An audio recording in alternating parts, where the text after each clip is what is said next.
नमस्कार, खास खबर देख रहे हैं आप। मैं हूं आपके साथ भावना त्रिपाठी। हरियाणा के मुख्यमंत्री नायब सिंह सैनी शाम 4 बजे मंत्रियों और विधायकों के साथ एक महत्वपूर्ण बैठक करेंगे। इस बैठक में मुख्यमंत्री विधायकों के साथ उनके क्षेत्र में चल रहे विकास कार्यों की समीक्षा करेंगे और आगामी योजनाओं पर चर्चा भी करेंगे। इसके अलावा विभिन्न विभागों के अधिकारियों से फीडबैक भी लिया जाएगा ताकि राज्य के विभिन्न क्षेत्रों में तेजी से विकास कार्य किए जा सके। बैठक में क्षेत्रीय समस्याओं पर ध्यान दिया जाएगा। इसके साथ ही जनता की शिकायतों के समाधान पर भी इस बैठक में चर्चा की जाएगी। मुख्यमंत्री इस बैठक में सरकार की नीतियों को और अधिक प्रभावी बनाने के उपायों पर विचार करेंगे। इसके साथ ही खबर है कि मुख्यमंत्री इस बैठक में शासन और प्रशासन में सुधार, सरकारी योजनाओं की पारदर्शिता सुनिश्चित करने के उपायों पर भी विचार करेंगे। उनकी कोशिश होगी कि हरियाणा के विकास के लिए ठोस और व्यवहारिक कदम उठाए जाएं ताकि सरकार की नीतियों का वास्तविक लाभ आम जनता तक पहुंचे। तो वहीं इस बैठक के माध्यम से मुख्यमंत्री राज्य के समग्र विकास की दिशा तय करेंगे और सुनिश्चित करेंगे कि आगामी योजनाओं को सही तरीके से लागू किया जाए। इस बैठक में कृषि, शिक्षा, स्वास्थ्य और रोजगार जैसे महत्वपूर्ण मुद्दों पर भी विचार किया जा सकता है। मुख्यमंत्री की योजना है कि आगामी योजनाओं के माध्यम से किसानों के लिए बेहतर सिंचाई व्यवस्था, बेरोजगारी के लिए रोजगार के अवसर और स्वास्थ्य सेवाओं में सुधार लाया जा सके। मुख्यमंत्री नायब सिंह सैनी ने पहले भी कई बार बुनियादी ढांचे, सड़क निर्माण और शहरी विकास को प्राथमिकता दी है और इस बैठक के दौरान वो इन योजनाओं पर विशेष ध्यान देंगे। इसके साथ ही सरकारी योजनाओं की पारदर्शिता, प्रभावशीलता को बढ़ाने के लिए इस बैठक में ठोस कदम उठाने पर चर्चा की जा सकती है।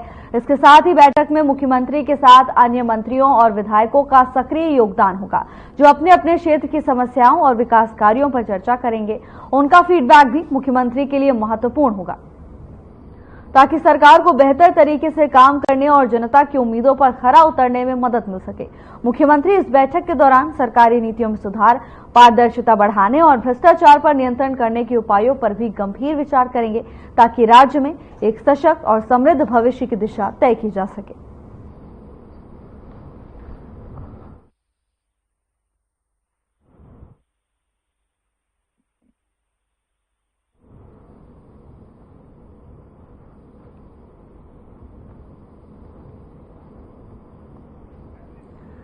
हरियाणा के मुख्यमंत्री नायब सिंह सैनी एक्टिव मोड में नजर आ रहे हैं। शाम 4 बजे सभी मंत्रियों और विधायकों के साथ बैठक करेंगे।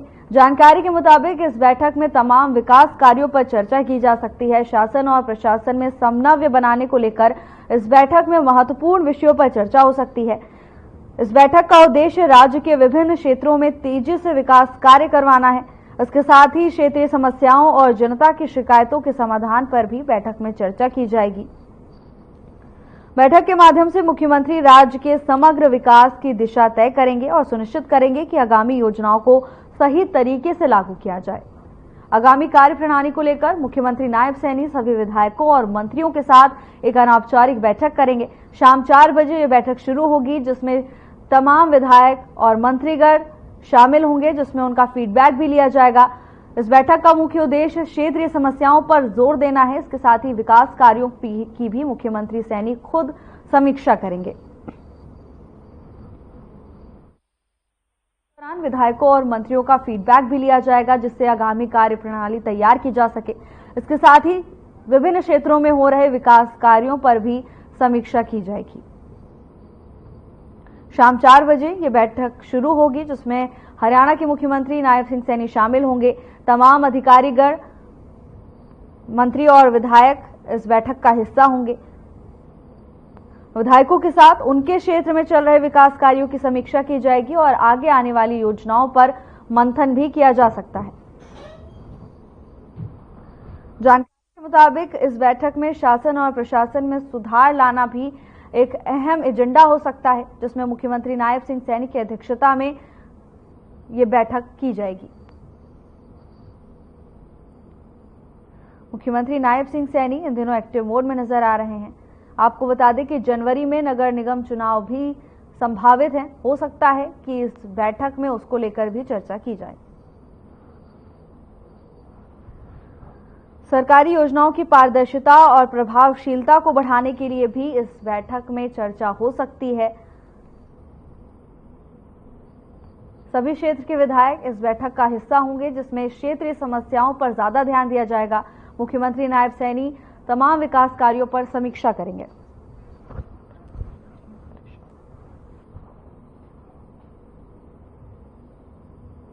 इसी पर चर्चा के लिए हमारे साथ खास मेहमान जुड़ गए हैं। जल्दी से उनसे आपका परिचय करा देते हैं।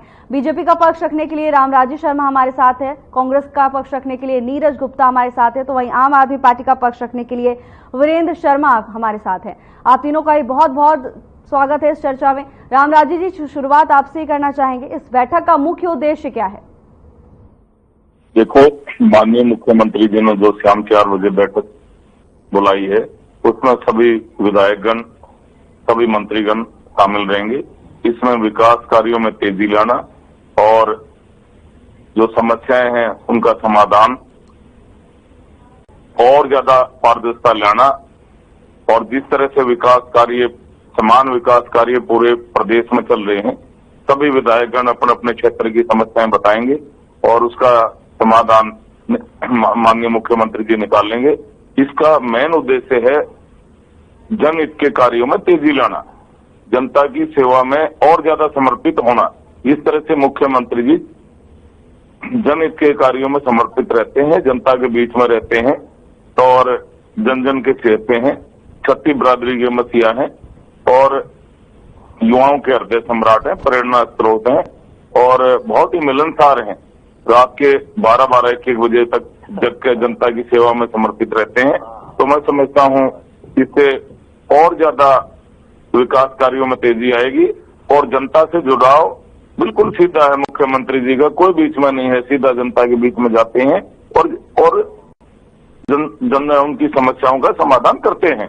और ऐसे ही सभी मंत्रीगण को आदेश दिया गया है, सभी अधिकारियों को आदेश है 9 से 11 बजे तक समस्या समाधान करें और सभी उपमंडल अधिकारियों को भी इस बारे में आदेश है, तो समस्याओं का समाधान है, कोई समस्याएं हैं तो 9 से 11 बजे तक वो जनता से मिलें और उनकी समस्याओं का समाधान करें। और जिस तरह से केंद्र सरकार में तीसरी बार हमारे को देवतुल्य जनता जनार्दन का आशीर्वाद में तीसरी बार वहां सरकार बनी है और विश्व के सबसे लोकप्रिय और ताकतवर प्रधानमंत्री आदरणीय नरेंद्र मोदी जी तीसरी बार प्रधानमंत्री बने हैं। तो तीसरी बार प्रधानमंत्री बनने का उनको आशीर्वाद देवतुल्य जनता जनार्दन दिया है और जिस तरह से उनकी अगुवाई में हमारा देश बहुत आगे बढ़ रहा है, चाहे रक्षा के क्षेत्र में आत्मनिर्भर हो, आर्थिक दृष्टि से बहुत मजबूत हो, विदेश में हमारा डंका बजा है, हमारी धाक जमी है, बहुत एक भव्य ऐतिहासिक राम मंदिर का निर्माण अयोध्या धाम में हुआ है और धारा 370 और 35 जम्मू कश्मीर से हटाई गई है। ऐसे ही हरियाणा की जनता ने भी माननीय मुख्यमंत्री जी को दूसरी बार मुख्यमंत्री बनने का आशीर्वाद दिया है और तीसरी बार हमारी सरकार बनी है, ये जनता के आशीर्वाद से बनी है। आपके चैनल के माध्यम से भी मैं हाथ जोड़कर जनता जनार्दन का हार्दिक आभार प्रकट करता हूं और ऐसे ही मैं जनता को विश्वास दिलाता हूं, जनता की सेवा हम ऐसे ही करते रहेंगे, जनता हमारे को आशीर्वाद ऐसे ही देती रहेगी। आने वाले 20-25 साल तक हमारा शासन ऐसे ही चलता रहेगा। अब आपको जैसे पता होगा, कांग्रेस पार्टी ने माननीय सुप्रीम कोर्ट में एक रिट दायर करी थी, भाई ये जो मशीनों के ऊपर इन्होंने ईवीएम मशीनों के ऊपर इन्होंने आरोप लगाया था और इन्होंने मत पत्रों की गिनती के आधार पर इन्होंने आगे मतदान कराने के लिए इन्होंने रिट लगाई थी। माननीय सुप्रीम कोर्ट ने ये कह के इनकी वो रिट रिजेक्ट कर दिया, इनकी याचिका ये रिजेक्ट कर दी कि भाई जहां आप जीत जाते हैं वहां तो सब कुछ ठीक है और जहां हार जाते हो वहां ईवीएम मशीनों के ऊपर दोष लगाते हो, ये ठीक नहीं है। जैसे चल रहा है बहुत अच्छा चल रहा है और इससे लोकतंत्र मजबूत होता है, बहुत अच्छा काम चल रहा है और ऐसा नहीं हो सकता जैसे आप आरोप लगा रहे हैं। आपके आरोप गलत हैं, बेबुनियाद हैं, निराधार हैं और कल भी इनका मंगल हो गया और जिस दिन रिजल्ट आया था वो भी मंगलवार ही था, हनुमान जी का दिन था उस दिन भी, तो वो भी इनके ऊपर अमंगल हो गया। और जिस तरह से ये सनातन विरोधी हैं, भगवान राम के विरोधी हैं और भगवान राम का जब ऐतिहासिक भव्य राम मंदिर के ऊपर केस चल रहा था माननीय सुप्रीम कोर्ट में, तब भी इन्होंने वकीलों की फौज राम मंदिर के खिलाफ इन्होंने खड़ी करी थी। तो इससे ये साफ साफ जाहिर होता है वे सनातन विरोधी हैं, भगवान राम के विरोधी हैं। फिर ये हनुमान जी का आशीर्वाद इनको कैसे मिल सकता है, क्योंकि ये तो राम विरोधी हैं। और जिस तरह से जनता का आशीर्वाद हमारे को मिल रहा है और जिस तरह से माननीय मुख्यमंत्री जी जनता की सेवा कर रहे हैं, सबसे पहला काम उन्होंने किया, जो कांग्रेस के भर्ती रोको गैंग ने 25,000 भर्तियां रुकवा रखी थी, उन्होंने उस टाइम में जनता जनार्दन से वायदा करा था कि भाई जनता जनार्दन के आशीर्वाद से तीसरी बार हमारी सरकार मिलेगी, हमारी सरकार बनेगी और दूसरी बार भगवान की कृपा से मेरे को मौका मिलेगा। सबसे पहला कार्य ये होगा, ये जो हमारे नवयुवक हैं, हमारे बेरोजगार हमारे भाई बहन हैं, हम इनको पहले रोजगार देंगे, उसके बाद में मैं अपना पदभार ग्रहण करूंगा। और माननीय मुख्यमंत्री जी ने अपना वायदा निभाया। इसके बाद में ये जो ठेके पे कर्मचारी थे, पहले वाले मुख्यमंत्री क्या करते थे, ठेके पे अपने ठेकेदार को अपॉइंट कर लेते थे हर डिपार्टमेंट में, और ठेकेदार वो पैसे लेके भर्ती करता था, 2-4-6 महीने रखता था, फिर उनको निकाल देता, उनके पैसे भी नहीं देता था, सैलरी नहीं देता था, PF ESI भी जमा नहीं कराता था। तो तब कौशल रोजगार निगम हमारी सरकार लेकर आई और माननीय मुख्यमंत्री जी विधेयक लाके इन अपने भाई बहनों के हित में विधेयक लाए और लगभग 1,25,000 कर्मचारियों को उन्होंने नौकरी की रिटायरमेंट तक नौकरी की गारंटी दी, इनको पक्का करने का काम किया। इस बात के लिए भी मैं माननीय मुख्यमंत्री जी का हार्दिक आभार प्रकट करता हूं और जनता की तरफ से हार्दिक बधाई देता हूं। आपके पास आना चाहेंगे, क्या लगता है इस बैठक का जो उद्देश्य है धरातल पर नजर आएगा या केवल बैठक की तरह ही रह जाएगी? हेलो नीरज जी, आप तक आवाज आ रही है? हाँ मुझे आ रही है, लेकिन रामजन की आवाज मुझे ज्यादा सुनाई नहीं दी। थोड़ी देर में 5 मिनट तो आई थी, उसके बाद गायब हो गई इनकी आवाज। कोई बात नहीं, आप बता दीजिए आपको क्या लगता है कि इस बैठक का जो असर धरातल पर नजर आएगा या नहीं? देखिए, जो पिछला रिकॉर्ड ट्रैक है 10 साल का, तो मैं हमेशा ही बोलता हूँ एनटीजी नॉन परफॉर्मिंग गवर्नमेंट। अब तो पिछले 10 साल में तो धरातल पर कुछ नजर नहीं आए, लेकिन फिर भी हम हरियाणा की जनता के लिए कामना करते हैं कि जो इन्होंने वादे किए वो धरातल पर नजर आए। देखिए, अभी हरियाणा की प्रदेश की बहन 21 रुपए इंतजार कर रही है, 500 रुपए गैस सिलेंडर इंतजार कर रही है। जो मेन थी वो चीज अभी पूरी नहीं हुई। अभी 1.5 महीने वो सरकार को बनते हुए, ठीक है, आज वो कार्यों की समीक्षा कर रहे हैं कार्य, लेकिन 1.5 महीने में कार्य क्या हुआ मुझे तो बताएं। और ये सरे झूठ बोलते हैं कि समाधान शिविर लगाए गए, लेकिन ये कह रहे 9 से 11। अरे भैया, 9 बजे कौन सा अफसर आता है? मेरे साथ चलो, आप 9 बजे कौन सा अफसर आता है? किसी भी सरकारी डिपार्टमेंट 9 बजे मैडम कोई आता है? इनसे पूछिए। सर हम झूठ बोल रहे हैं, कौन अफसर 9 बजे आता है? कोई अफसर 10 बजे पहले नहीं आता। और शिविर का टाइम का 9 से 11 टाइम नहीं, 11 से 1 का टाइम है। सरासर हरियाणा प्रदेश की जनता को गुमराह करते हैं और झूठ काम करते हैं। रहिए 12 बजे पुराना राग करते हैं कि 12 बजे काम कर रहे हैं, 12 बजे काम करें। अरे भाई, CM है, 12 बजे करे, 11 बजे करे, उससे जनता को क्या पड़ता है? जनता की समस्याओं का समाधान होना महत्वपूर्ण है, ना कि काम करना 12 बजे। अगर कोई आदमी 12 बजे भी काम करे, 1 बजे भी करे और जनता की समस्याएं वैसी रहे तो उसका कोई लाभ नहीं है। अभी तो जनता इंतजार में है, फैमिली ID करेक्शन में और चीजें, जिस लोग पिछली सरकार इन्हीं थी, उनकी कंप्लेंट थी, देखते हैं प्रॉब्लम दूर होती नहीं होती। देखिए, सिर्फ खाना पूर्ति है, बाकी 4 बजे आपको फीडबैक मिल जाएगा। लेकिन फिर भी अपेक्षा करते हैं जो उन्होंने अपने वादे किए पूरे करें। अभी तो देखिए 20 सूत्री इनके प्रोग्राम है, 20 घोषणाएं उनको पूरी करनी बाकी हैं। अब इसमें 1-2 ही घोषणाएं पूरी हुई हैं। जो मेन घोषणाएं 21 रुपए 500 सिलेंडर में, मैं भी कांग्रेसी होने के कारण जनता में जाता रहता हूं। अभी वेट एंड वॉच कर रहे हैं कि कब मुख्यमंत्री नायब 500 में सिलेंडर देंगे और कब 21 रुपए खाते में आएंगे। क्योंकि देखिए, अभी इसी बीच एक खबर और आ रही है कि 1 दिसंबर से पहले इन्होंने सर्कल रेट बढ़ाना था, इलेक्शन से पहले वो बढ़ाया नहीं कि शायद जनता की इनके खिलाफ जाती। आप सुनने वाले 1 दिसंबर से कलेक्टर रेट भी बढ़ रहे हैं, तो उससे जनता के ऊपर बोझ पड़ेगा, टैक्स का बोझ पड़ेगा और सरकार का खजाना भरेगा। क्योंकि जो सर्कल रेट बढ़ जाएंगे तो जनता पे तो बोझ ही है ना। अगर उन्हें रिस्ट्रिक्ट करानी है तो उनको पैसे ज्यादा देने पड़ेंगे और जमीन के रेट बढ़ नहीं रहे, तो वो भी तो दबर मार पड़ रही है। अभी तक तो जनता में कोई ऐसा काम नहीं हुआ जो सरकार कहे कि हमने किया है। अभी ये देखते रहिए, सिर्फ फॉर्मेलिटी के पीस है। अभी अपनी बैठक में बैठ के कर रहे हैं और मेन अपने जो वादे पूरे करेंगे तब जनता मानेगी, तब हम भी मानेंगे इन्होंने अपने वादे पूरे किए। अभी तो हम वेट एंड वॉच कर रहे हैं, सरकार क्या कर रही है क्या नहीं। हम सदन में भी हमने आवाज उठाई है और जब सेशन चलेगा दोबारा उठाएंगे और फिर हम जनता के बीच जाएंगे, अगर नहीं करेंगे तो।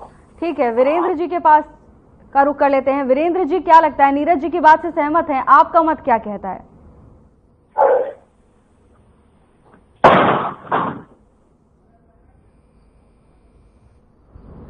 ठीक है, फिलहाल रामराजी शर्मा का रुख कर लेते हैं वीरेंद्र जी से। वीरेंद्र जी, आपसे एक अहम सवाल पूछना चाहते हैं। नीरज गुप्ता को आपने सुना, आपका क्या मत है? उनकी राय से सहमत है? देखिए भावना जी, सर्वप्रथम मैं आपके चैनल के माध्यम से पूरे हरियाणा प्रदेश की जनता को, दोनों प्रवक्ता साथियों को और आपको प्रणाम करता हूं। देखिए, भारतीय जनता पार्टी के लोग जितने भी प्रवक्ता साथी टीवी चैनल पे आते हैं, सारे आकर के एक ही बात कहते हैं कि माननीय मुख्यमंत्री सबके चहेते हैं, दिन रात काम करते हैं, 12-1 बजे तक वो लगे रहते हैं। तो कोई ऑथेंटिक इनका कोई इस तरह का पैरामीटर नहीं है कि वो 12 बजे तक काम करते हैं, नहीं करते हैं, इसका कोई औचित्य भी नहीं है। काम करने का जो रिजल्ट आएगा, जनता देखेगी कि रिजल्ट क्या है, तब हमारे को ये होगा कि वो काम करते हैं। अब हरियाणा प्रदेश में जब से भारतीय जनता पार्टी की सरकार बनी है और नायब सिंह सैनी जी सत्ता में आए हैं, निश्चित तौर पर हरियाणा प्रदेश की जनता ने पूर्ण बहुमत दिया है और विपक्ष को टोटल वोट ज्यादा है, लेकिन भारतीय जनता पार्टी के लोग सरकार बनाने में कामयाब रहे हैं। लेकिन जिस तरह की उम्मीद और आशा हरियाणा प्रदेश की जनता को इनसे थी, खास करके अगर लॉ एंड ऑर्डर की बात करें तो हरियाणा प्रदेश में स्थिति बहुत चिंताजनक बनी हुई है। आप और हम रोज सुबह अखबार के माध्यम से सुबह सुबह ये देखते हैं कि कहाँ डकैती हुई है, कहाँ लूट हुई है, हत्याएं हुई है। दिन प्रतिदिन कोई भी शहर ऐसा नहीं है। यमुनानगर की बात करें, करनाल की बात करें, सोनीपत, झज्जर, रोहतक, कहीं की भी बात कर लीजिए आप, सब जगह आपको कोई ना कोई इस तरह की घटनाएं हर रोज मिलेंगी। तो मैं रामराज जी को सभी डिबेट्स में यही कहता हूं कि आपके मुख्यमंत्री महोदय में वो काबिलियत, वो इस तरह की एक जो उनके अंदर इच्छा शक्ति या एक जो ऑफिसर्स के ऊपर या एडमिनिस्ट्रेशन के अंदर जो पकड़ होनी चाहिए थी, वो अनुभव इनको है नहीं। और उस अनुभव ना होने की वजह से हरियाणा प्रदेश की जनता दिन प्रतिदिन सफर किए जा रही है। हरियाणा प्रदेश में लूट, डकैती, हत्याओं की दिन प्रतिदिन घटनाएं बढ़ रही हैं। तो लॉ एंड ऑर्डर की बहुत निराशाजनक इनकी जो कार्यशैली है वो निराशाजनक है और इनको बहुत बड़े स्केल पे काम करने की आवश्यकता है। मैं नहीं चाहता कि हरियाणा प्रदेश की जनता दिन प्रतिदिन इस तरह लुटती रहे, पिटती रहे और लॉ एंड ऑर्डर की स्थिति बद से बदतर हर रोज होती रहे। दूसरा, ये रामनाथ जी कह रहे हैं कि हम 36 बिरादरी सबके हम मसीहा हमारे मुख्यमंत्री जी, तो मैं इनसे पूछना चाहता हूं कि किसान की एक बिरादरी है, किसान का एक अपना बहुत बड़ा संगठन है, किसानों के ऊपर लाठियां बांधने के अलावा इनको कोई काम नहीं है। जहां किसान अपना धरना प्रदर्शन करे, जिस तरह से अपनी आवाज उठाने की कोशिश करें, तो इन्होंने धारण कर लिया कि हमारी सरकार ने उस इनके आंदोलन को कुचलना ही कुचलना है। डीएपी की बात करें तो 40 लाख टन के आसपास की जो शॉर्टेज किसानों को रही, उन्होंने डीएपी मांगने की कोशिश की तो किसानों को लाठियां बांधने का इन्होंने काम किया। हमारी बहनों को गुमराह किया गया कि 2100 रुपए देंगे। अब इनके ही नेता कहते हैं कि हम 5 साल में वो राशि इनको देंगे। तो क्या बहनें वो 5 साल तक इंतजार करती रहेंगी? अगर स्वास्थ्य बीमा की बात करें तो बुजुर्गों के लिए कह रहे हैं कि 5 लाख रुपए की कैप लगा दी गई है कि 5 लाख से ज्यादा का इलाज नहीं देंगे। तो क्या 5 लाख के बाद बुजुर्ग लोग जो है वो इलाज के लिए तरसते रहेंगे? आम आदमी पार्टी की सरकार के ऊपर दिल्ली के अंदर बार बार ये लोग क्वेश्चन मार्क लगाते हैं। 20 राज्यों में भारतीय जनता पार्टी की सरकार है। तो मैं रामराज जी से पूछना चाहता हूं कि रामराज जी बताएं कि हरियाणा प्रदेश और बाकी तमाम राज्यों में कौन से इन्होंने आम आदमी पार्टी के तरफ जनहितैषी कार्य किए? हमने बसों में किराया माफ किया, पानी माफ किया, बिजली के बिल माफ किए, हमने महिलाओं को सम्मान भत्ता दिया, हमने बुजुर्गों को तीर्थ यात्राएं करवाई। तो इस तरह के जनहितैषी कार्य बताइए नायब सिंह सैनी की सरकार ने कब किए हैं? उसके बाद में मैं रोजगार की बात करूं तो 1,25,000 युवाओं को कह रहे हैं कि नौकरी दी है। कौन सी पर्ची और कौन सी खर्ची से वो नौकरी दी गई है ये लोग नहीं बता पा रहे हैं। अगर उनको बहुत साफ सुथरे माध्यम से नौकरी दी गई है तो उनको पक्का करने का काम कर दीजिए। 58 साल तक उनके गले पर तलवार लटका करके उन्होंने 1,25,000 युवाओं को छोड़ दिया कि वो सरकार की तरफ देखते रहे, मन्नत मांगते रहे, उनके भविष्य का क्या होगा। तो इस तरह के बहुत बड़े इश्यूज हरियाणा प्रदेश के अंदर है जो नायब सिंह सैनी जी के बस की बात नहीं है। नायब सिंह सैनी जी दिल के बहुत अच्छे इंसान हो सकते हैं, नायब सिंह सैनी पर्सनली बहुत भावनात्मक इमोशनल हो सकते हैं, लेकिन नायब सिंह सैनी जी के अंदर जो क्वालिटीज होनी चाहिए थी एक प्रदेश को चलाने के लिए, उसके इंफ्रास्ट्रक्चर डेवलपमेंट के लिए, उनकी क्राइम रेट को कम करने के लिए, महिलाओं के अपराध को कम करने के लिए रोज रोज मानव आयोग का आना पड़ता है, महिला आयोग का आना पड़ता है। जितने भी एससी आयोग हैं बने हुए वो सभी सेल्फ एक्टिवेट हरियाणा में है। इसका कारण ये है कि हरियाणा में दिन प्रतिदिन अपराधों की वृद्धि हुई है। तो ऐसे भावना जी बहुत सारे मुद्दे हैं जिसमें भारतीय जनता पार्टी की सरकार बहुत बड़े लेवल पर विफल हुई है। ये जो मीटिंगें कर रहे हैं, जो इस तरह की जो रोज हर रोज ये अपनी रैली जलसे इस तरह के जो जयंतियां मनाने का काम कर रहे हैं, इनका उद्देश्य एक ही है कि किसी तरह से दिल्ली के लोगों के बीच में एक परसेप्शन बनाई जाए, दिल्ली के लोगों को थोड़ा गुमराह किया जाए कि हरियाणा प्रदेश में हमारा भारतीय जनता पार्टी बहुत बड़े लेवल पे काम करने लग रही है, लेकिन यहाँ धरातल पे उसका कोई रिजल्ट नहीं है। ठीक ये है, लोग सिर्फ एडवर्टाइजमेंट ठीक है, करते हैं, जवाब ले लेते हैं। प्रचार राम राजू करते हैं। शर्मा जी, कांग्रेस और आम आदमी पार्टी दोनों का ही कहना है कि धरातल पर असर नहीं दिख रहा। एक तरफ मुख्यमंत्री नायब सैनी बैठक कर रहे हैं, लेकिन इस बैठक को गुमराह करने का एक तरीका बताया जा रहा है। आखिर सच्चाई क्या है? देखो, मैं आपको बताना चाहूंगा, सरकार का धरातल पे काम हो रहा है या नहीं हो रहा है, इसका मापदंड होती है जनता और विपक्ष, दोनों होते हैं। जब देवतुल्य जनता जनार्दन ने तीसरी बार हमारी सरकार बनाई है और वो भी स्पष्ट बहुमत से, तो इसका मापदंड है जनता का आशीर्वाद हमारे साथ है और धरातल पर हमारा काम हो रहा है। और जब विपक्ष का एमएलए, सिरसा का एमएलए सेतिया, ये कांग्रेस प्रवक्ता ही बैठा हुआ है मेरा भाई, मैं इसको भी पता होगा, मैं इसको बताना चाहूंगा, सेतिया जी ने जब माननीय मुख्यमंत्री जी वहां सिरसा गए, हेलीपैड पे माननीय मुख्यमंत्री जी का स्वागत करने पहुंचे वो, और उसके बाद में अपने संबोधन में उन्होंने कहा कि मैं भगवान की सौगंध खा के कहता हूं, आज तक ऐसा मुख्यमंत्री मैंने जिंदगी में नहीं देखा जो इतना जनसेवक हो, जो इतना परोपकारी हो और जनता की सेवा में इतना लीन हो, जनता की सेवा में इतना समर्पित हो। तो इससे बढ़िया और क्या हो सकता है? ठीक है रामराज जी, और रही बात को जल्दी से खत्म कीजिए ताकि दोनों के पास हम एक और सवाल ले सकें। आम आदमी पार्टी वाले मेरे भाई को बताना चाहूंगा, इन्होंने लॉ एंड ऑर्डर की बात करी। इनके यहाँ दिल्ली में लॉ एंड ऑर्डर कैसा है? एक दलित की बेटी को इतने चाकू मारे उन्होंने और उसके घर में चाकुओं से उसको मार दिया, उसको बेचारी को, और इनका मुख्यमंत्री वहां पे उस बिटिया के आंसू पोंछने भी नहीं गया। राम राजू शर्मा जी, उस समय केजरीवाल जी इनके जवाब ले लेते हैं। वीरेंद्र जी कुछ कहना चाह रहे हैं। वीरेंद्र जी जल्दी से अपनी बात को पूरा करिए, फिर नीरज जी के पास जाएंगे।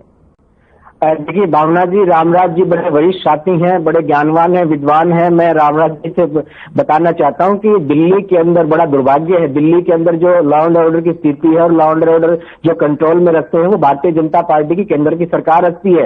आपने बहुत जायज क्वेश्चन उठाया है कि दिल्ली के अंदर लॉ एंड ऑर्डर की क्या स्थिति है। पूरे देश में पता होना चाहिए कि भारतीय जनता पार्टी के अंदर में पुलिस काम करती है और वहां बद से बदतर हालात हैं। अगर लॉ एंड ऑर्डर की बात करेंगे, हम यही तो कहते हैं ना कि आम आदमी पार्टी जनहित के कार्य करती है। आम आदमी पार्टी को जो एक फील्ड होना चाहिए काम करने के लिए, वो आपके लोग देना नहीं चाहते। और दिल्ली के अंदर खास करके लॉ एंड ऑर्डर की बात है तो दिल्ली में केंद्र में जो सरकार है उसका अस्तित्व, उसके अधीन वो पुलिस काम करती है, तो वो भी इनकी विफलता है। रामराज जी को बताना चाहता हूं मैं। ठीक है नीरज जी, आपसे रामराजू शर्मा जी का ये सवाल था कि अगर धरातल पर काम नहीं हुए तो दोबारा बीजेपी की सरकार कैसे बन गई? देखिए, कोई पैरामीटर नहीं है, सरकार बन गई, सब जानते हैं कैसे सरकार बनी। ये सिर्फ वोट की राजनीति के लिए सब काम करते हैं, हिंदू मुस्लिम लड़ाते हैं। और दूसरे भाई प्रवक्ता कह रहे थे कि सिरसा के विधायक, हमारे कांग्रेस के जो विधायक है उन्होंने तारीफ करी। देखिए, अगर उन्होंने विधायक ने तारीफ करी तो उससे ये सर्टिफाइड नहीं है। ये ऐसे तो तारीफ, मैं आपकी नॉलेज के लिए बता दूं, जो विद्या के विधायक है दादा गौतम, उन्होंने हुड्डा साहब के बारे में क्या बोला सुना प्रवक्ता साहब? हाँ जी राजकुमार जी, सुना ना उन्होंने क्या बोला था हुड्डा साहब के बारे में कि निश्चित तौर पर हुड्डा साहब बढ़िया आदमी, उनको बनना चाहिए। तो उनकी वीडियो वायरल हुई थी। देखिए, ये पैरामीटर नहीं होते। आप काम का रिजल्ट दिखाइए। आप हमें ये बताइए किस रुपए बहनों के खाते में कब आएंगे? 500 रुपए सेंटर कब मिलेगा? जो मेन घोषणा थी जिससे सरकार पे बोझ पड़ता है, सरकार पे 4.5 लाख का करोड़ का कर्जा है, कानून व्यवस्था जीरो हो रही है, उन पे बातें करिए। तो की बात मत कीजिए किसने क्या बोला क्या नहीं, कि रात को 12 बजे काम करते हैं, 1 बजे काम करते हैं, हर चीज का रिजल्ट होता है। वो चाहे 10 बजे काम करें चाहे 11 बजे कर सबको फर्क नहीं पड़ता और पड़ता। ठीक है, आप दोनों का बहुत बहुत धन्यवाद हमारे साथ चर्चा में जुड़ने के लिए। शाम 4 बजे हरियाणा के मुख्यमंत्री नायब सिंह सैनी मंत्रियों और विधायकों के साथ बैठक करेंगे। बैठक का मुख्य एजेंडा स्थानीय और क्षेत्रीय मुद्दों पर चर्चा करना होगा। विकास कार्यों की समीक्षा की जाएगी।